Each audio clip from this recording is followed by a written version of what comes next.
sabihin na nag-invest ka sa stock market, pero nahihirapan kang pumili ng stocks? Ano ba yan? Ang daming pagpipilian ng stocks.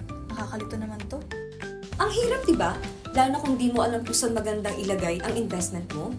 Ganyan din ako dati, pero nung pinili ko si PhilStocks, naging madali ang lahat. Dahil araw-araw, nagbibigay sila ng stock recommendations. Oh, disclaimer lang ha, walang sinabing 100% dyan.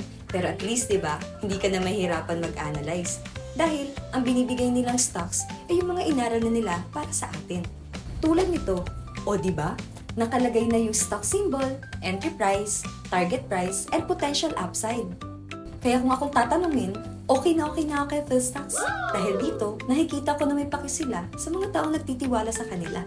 Kasi isipin mo nga, di ba binibigay na nila yung stock recommendations ng libre?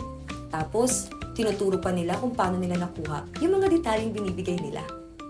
In short, binibigyan nila tayo ng kaalaman para kung may gusto tayong stocks, madali na natin ma-determine kung mag-gain ba tayo or hindi.